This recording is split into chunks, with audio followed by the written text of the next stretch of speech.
Good afternoon all of you. जैसे कि हम बात कर रहे थे पहले, जो अगले वीडियो में बात कर रही थी वो एमआई का पार्ट बेस्ट था, जिसके अंतर्गत एमआई की डेफिनेशन और उसके जो इटियोलॉजी थे, कारण थे, उनके बारे में बात कर रहे थे। अभी जो हम नेक्स्ट जो बात कर रहे हैं वो करते हैं क्लिनिकल मैनिफेस्टेशन। इसका मतलब ये होता है कि पेशेंट जो हॉस्पिटल में आएगा तो पेशेंट क्या बोलेगा। जब जो पेशेंट जो बोलता है वो क्या होता है, क्लिनिकल मैनिफेस्टेशन। जो पेशेंट जो बोलता है, पेशेंट क्या बोलेगा हॉस्पिटल में आकर के कि सर मेरे क्या हो रहा है, चेस्ट के अंदर पेन हो रहा है।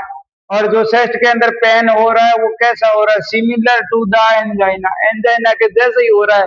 लेकिन एंजाइना के अंदर आपको पता था कि हम एंटीजी नाइट्रोग्लिसरीन देते थे तो दर्द कम हो जाता था।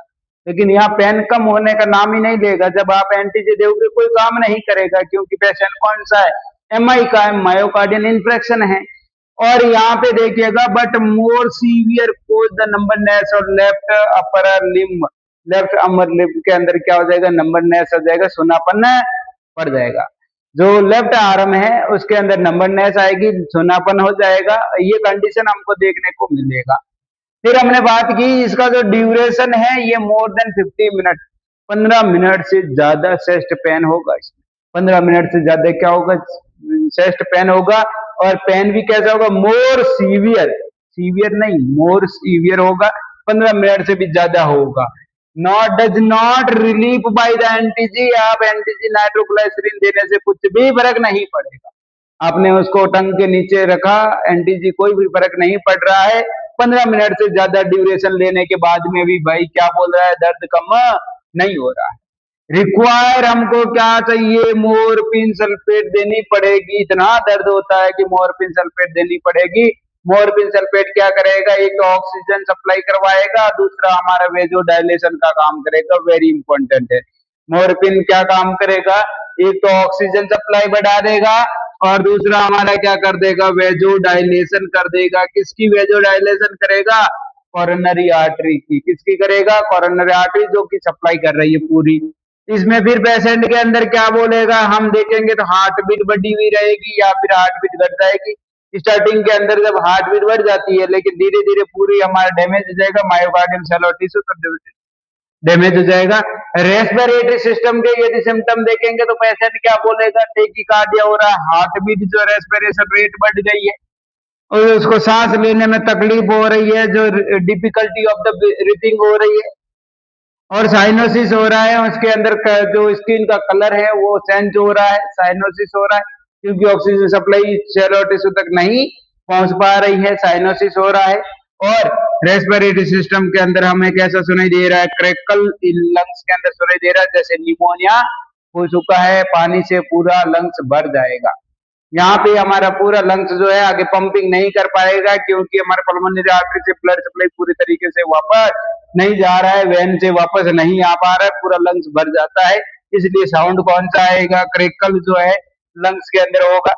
और जीआई सिस्टम, यदि गैस्ट्रोइंटेस्टाइनल सिस्टम पे देखूं तो वहां पर इस भाई को क्या नहीं लगेगी, भूख नहीं लगेगी, एनोरेक्सिया हो जाएगा, नोजिया और वॉमिटिंग होने लगेगा और कॉन्स्टिपेशन होने लग जाएगा, क्योंकि सप्लाई नहीं जा रही है तो आगे की जीआई मूवमेंट नहीं कर पा रहा है, तो जीआई सिस्टम का क्या हो जाएगा, कॉन्स्टिपेशन होने लगेगा। और रेनल सिस्टम का अंदर देखें तो उनको क्या होगा, और लोग जो ओलिगो यूरिया होगा, 400 ml यूरिन में आउटपुट क्या हो जाएगा, 400 ml से भी कम हो जाता है। सीवियर फेटिगनेस हो जाएगा, उसको कूल स्किन हो जाएगी, पूरी ठंडी स्किन पड़ जाती है। ये जो है सिम्टम हमारा यदि देखा जाए तो किस पे है, रेनल पे है। और नर्वस सिस्टम पे देखा जाए तो यदि एमआई होने वाला हार्ट अटैक पेशेंट के अंदर क्या हो जाएगा, लॉस ऑफ कॉन्शियसनेस हो जाएगा, कॉन्शियसनेस पता नहीं चलेगा कहाँ पे है, कंफ्यूजन होने लगेगा। क्यों हो रहा है ये सब, इसलिए हो रहा है क्योंकि हार्ट फेल हो चुका है पंप करने के लिए, हार्ट अटैक आ चुका है, मायोकार्डियम सेल और टिश्यू बंद हो गए हैं। अब ये हार्ट अटैक आने की वजह से ब्लड आगे की तरफ नहीं जा रहा है, नर्वस के सेल और टिश्यू को नहीं मिल पा रहा है, उसकी वजह से पर्सन के अंदर क्या हो रहा है, कंफ्यूजन हो रहा है, लॉस ऑफ कॉन्शियसनेस हो रहा है और उसको फीवर हो रहा है और एंजाइटी, घबराहट हो रही है। फीवर भी है और एंजाइटी भी है, फीवर और एंजाइटी दोनों ही हो रहा है उसको। और हम बात करते हैं, तब हम बात करते हैं इनके बाद में, यदि इतना सिम्टम बोल पा रहा है कि वहां पर नंबरनेस हो रही है लेफ्ट अपर लिम्ब के अंदर, ड्यूरेशन 15 मिनट से ज्यादा हो रहा है और एनटीजी से रिलीफ नहीं हो रहा है। और जब हमको मॉर्फिन सल्फेट देना पड़ेगा, रेस्पिरेटरी सिस्टम पे जाऊं तो रेस्पिरेटरी सिस्टम पे क्या बताएगा, टेकीपीनिया हो रहा है, डिस्पेनिया हो रहा है, साइनोसिस हो रहा है और साउंड के अंदर, लंग्स के अंदर क्रैकल्स बता रहे।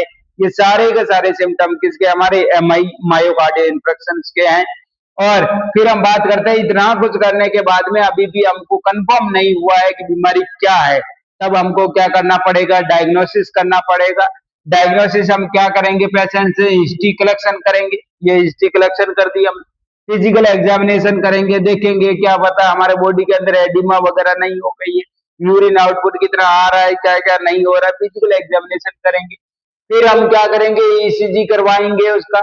ईसीजी करवाते ही हमको क्या पता चल जाएगा, एसटी सेगमेंट क्या हो जाएगा, डिप्रेस हो जाएगा। हमने कहा यहाँ पे यदि देखिएगा कार्डियक मार्कर देखने पड़ेंगे हमको, जो रोपोनिन है, मायोसिन है, ये सारे के सारे कार्डियक जो मार्कर है उनको देखना पड़ेगा। या एक्सरे करवाना पड़ेगा, लंग्स जो है पूरा तरीके से भरा तो नहीं है, ब्लड से पूरा भरा हुआ तो नहीं पड़ा हुआ है, ये एक्सरे करने पे पता चलेगा। और हमको इकोकार्डियोग्राफी करना पड़ेगा, हार्ट की साइज को देखना पड़ेगा कितना क्या बढ़ गया है। अल्ट्रासोनोग्राफी करना पड़ेगा, एब्डोमेन को चेक करना पड़ेगा, क्या पता यहाँ कोई फ्लूइड नहीं बढ़ गया है। उस चीज को भी पता लगाने के लिए हमें क्या करना पड़ता है, डायग्नोसिस करना पड़ता है एब्डोमेन का भी। और उसके बाद में हमें क्या करना पड़ेगा, टीएमटी करना पड़ेगा, ट्रेड मिल टेस्ट करना पड़ेगा, जो कि आपको पिछले में बता दिया गया है। दौड़ते हुए पेशेंट का हमें क्या करना पड़ेगा, मशीन पे दौड़ेगा वो, और उसकी हमारे क्या रहती रहेगी, ईसीजी होती रहेगी। कोरोनरी एंजियोग्राफी करना पड़ेगा। कोरोनरी एंजियोग्राफी मतलब होता है रेडियो ओपेक डाई है वो डाल दिया जाएगा और हमारे यहाँ से जो है आर्टरी से होते हुए, अरोटा पे होते हुए कोरोनरी आर्टरी में जाएगा और हमें पता लगाया जाएगा। ब्लड शुगर चेक करना पड़ेगा, लिपिड प्रोफाइल चेक करना पड़ेगा, सीरम इलेक्ट्रोलाइट चेक करना पड़ेगा, लीवर का फंक्शन, लीवर जो है लीवर फंक्शन टेस्ट करना पड़ेगा, रेनल फंक्शन टेस्ट करना पड़ेगा और सीबीसी करनी पड़ेगी। इतना जांच करने के बाद में पता चलेगा लफड़ा कहाँ पे हो रहा है, समस्या कहाँ पे आ रही है।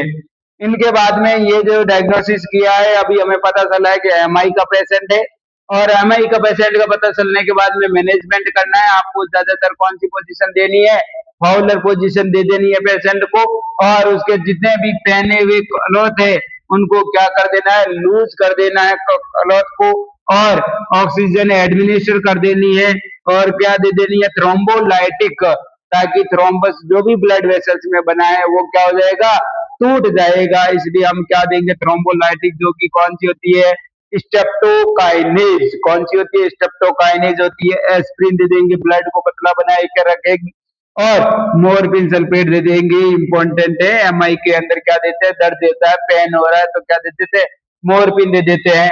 और सर्जिकल मैनेजमेंट, जैसा कि आपको पिछले वीडियो में बताया गया था, वो सर्जिकल मैनेजमेंट कौन से, 1 2 3 4, कौन सा, 1 2 3 4 का मतलब जैसे देखिएगा, पहला कौन सा, पीसीटीए हो गया, परक्यूटेनियस जो कैथेटर हो जाएगा, ट्रांस लुमिनेशन एंजियोग्राफी कर देंगे पहला तो, पीटीसीए हो गया, पीटीसी हो गया। सेकंड जो होता है हमारा, क्या कर देंगे हम, दूसरा जो है हमारा एंजियोटॉमी करवा देंगे, जिसमें हम कटर जो है वो काम ले लेंगे।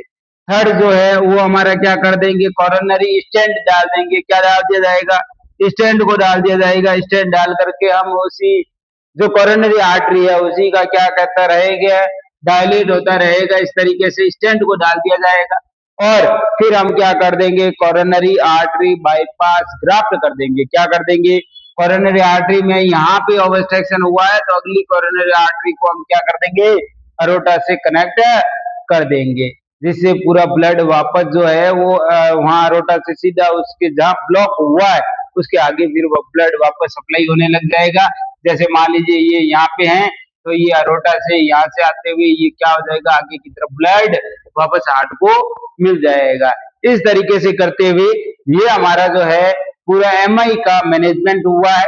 एमआई के अंदर क्या बात थी, पहले एंजाइना पेक्टोरिस, कार्डियक डिसऑर्डर के अंदर एंजाइना पेक्टोरिस, और दूसरा हमारा क्या हो गया, एमआई का सिस्टम जो है वो कंप्लीट हो गया।